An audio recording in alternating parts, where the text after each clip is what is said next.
Hello everyone, this is Dr. Shivakant Pathak here with you to see the relation between molar specific heat capacity at constant pressure and molar specific heat capacity at constant value CV.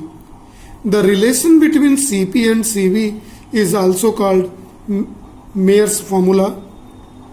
Since this specific heat capacity form is in term of molar, so this underlying term C here, 1 mole is important. Let us consider 1 mole of gas is filled in, 1 mole ideal gas is filled in airtight and frictionless piston. We may say ideal system, airtight and frictionless piston, under a condition in which its thermodynamical coordinates are given P, V and T. Pressure is a P, volume is a V and temperature is a T.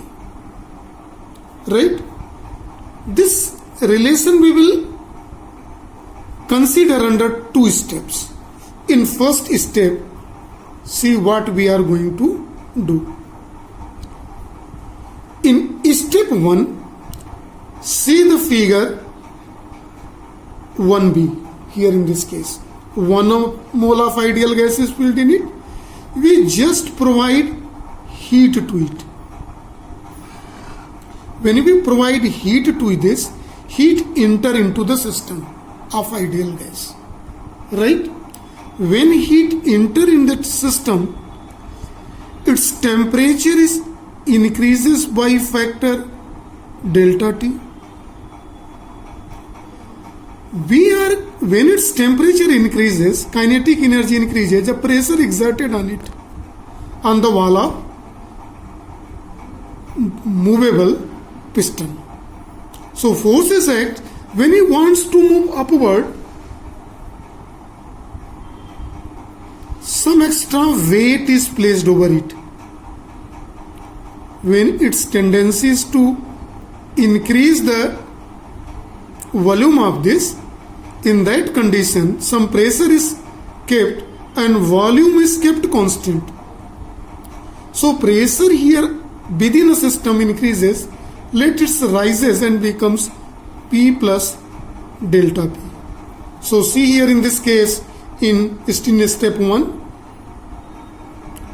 heat is given to system. When this heat is given to system, the thermodynamical coordinate is changes, temperature converted, T plus delta T, pressure increases from P to P plus delta P, but volume remains constant in this case. So heat is given to a system. So amount of heat is given by formula Q is equal to MC delta T. This is given by the formula. Let it is represented by equation number 1. So heat is given to system and heat is given by this formula. So this heat is given here in the system. Let heat Q is given and treated as a Q1. So Q1 is given the mass. Mass is given 1 mole of gas. Into specific heat capacity, molar specific heat capacity at constant volume. Volume is what? Constant. So it is a Cv into rise in temperature delta T. So Q1 can be written as Cv delta T and it can be written as equation number 2 here in this case. Now see the step 2. Step 2nd, in which figure 1C is under consideration. the heat is given to a system of 1 mole of gas, right?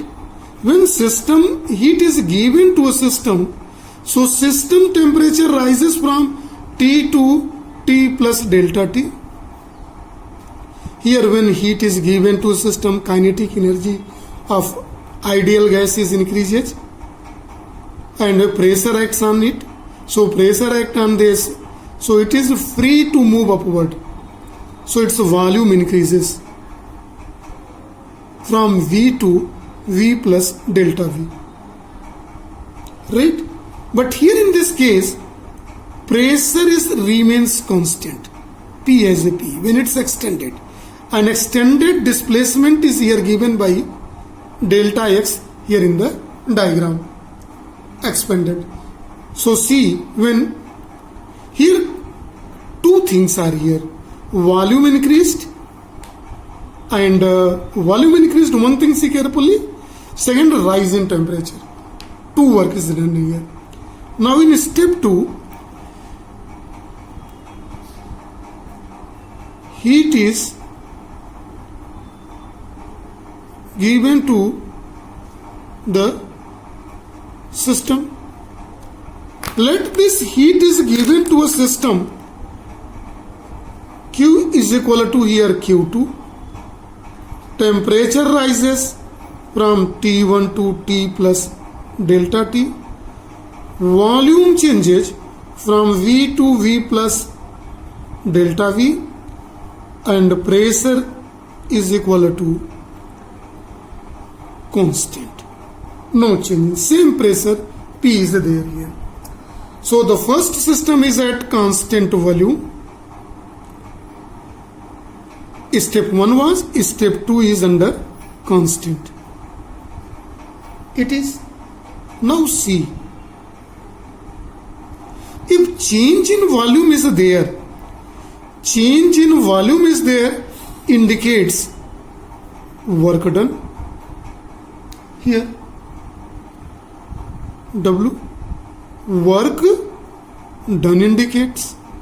So here heat energy is given two works here. One, Q2, whatever heat is required here is two work. One, rise in temperature. Rise in temperature. Second, rise in volume. So two work. Rise in temperature is same like as step number 1, in which Q1 amount of energy is needed, plus volume increase, rise in volume. Rise in volume increase means does work here in this case. See significantly, this is the formula, equation 3. Carefully here. Q2 is equal to Q1 and Q1 plus W. How concept of Q1 is added in the second step here in this case. Q1 is amount of heat required to increase the temperature by delta T only. But here volume also increases. So to increase the volume, extra work is needed, and this is denoted by W here. So Q2 is equal to Q1 plus W. But according to this formula, equation 1, by equation 1, amount of heat needed here is the Q is equal to MC delta T. So M is 1 mole of gas we have kept. C is specific heat capacity, molar specific heat capacity at constant pressure into rise in temperature delta T, or Q2 is equal to Cp delta T. See very carefully. This is equation 4th here. Now see how we are going to utilize of the equation 1, 2, 3 and 4 from step 1 and step 2. Step 1 has done under constant volume and step 2 was under constant pressure. See this is. So now we want to putting value of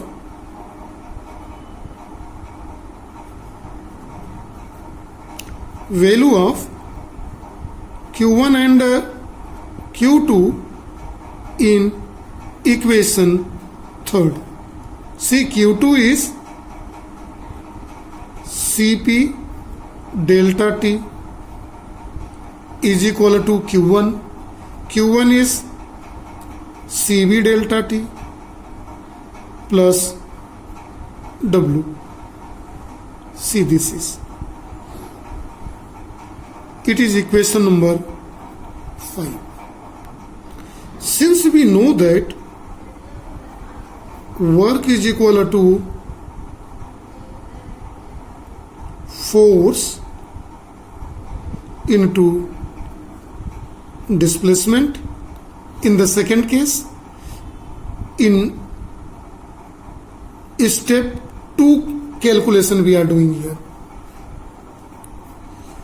force is equal to pressure into area into what is a displacement under third case. See the diagram.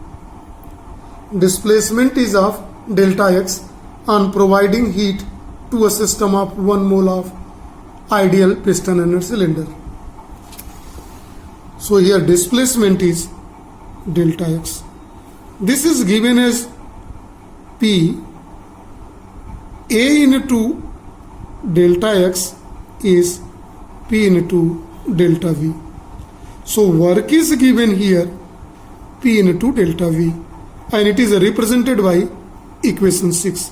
Placing this value in above equation, equation 5 may be written as Cp delta T is equal to Cv delta T plus P delta V. It is one important relation here, right? And can be represented as equation number 7. Now see how we are using ideal gas. Ideal gas equation for 1 mole. Because in this experiment we have taken 1 mole of ideal gas. It is PV is equal to RT, implies that P, here volume is a changes in second case, V plus delta V is equal to R. Temperature rises in step 3 is T plus delta T. So using these two relations, one may write P delta V is equal to R delta T. See this important relation. It is equation number 8. This is obtained in this relation by using ideal gas equation for 1 mole. PV is equal to RT. We are implementing for the step number 2, where change in volume due to providing heat, and here temperature also rises by delta T. So using this equation 7, equation 8, equation 7 can be written as Cp delta T is equal to Cv delta T plus, in place of P delta V, we are going to write R delta T. See in this relation, what is a cancel term here? Delta T, delta T, delta T cancel. So this is Cp is equal to Cv plus R, implies that Cp minus Cv is equal to universal gas constant R here. This is the required relation, gives the Mayer's formula represented by equation number 9. This relation Cp minus Cv is equal to R is called Mayer's formula, in which Cp is molar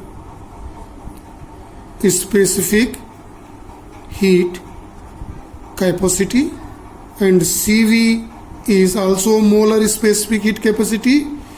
Cp is at constant pressure and it is at constant volume, right? Here in this equation, Cp, Cv and R must be in same unit. So unit are preferred here. Normally we are preferring calorie per mole per degree Celsius. Here are joule per kg per Kelvin. It is represented. So either in this unit or here in next unit. Per Kelvin it is. Now since R is given 8.31, we are knowing it is in joule per mole per Kelvin. This is in mole, so it is in mole here, mole per Kelvin. So if you want to convert in a calorie, it can be written as 8.31 by 4.18, because we are knowing 1 calorie is equal to 4.18 joule here. So it's become 1.99 approx calorie per mole per Kelvin or per degree Celsius, whatever we use, right? So differences between both for 1 mole is constant 1. This is for today only. Thank you and have a nice day to all.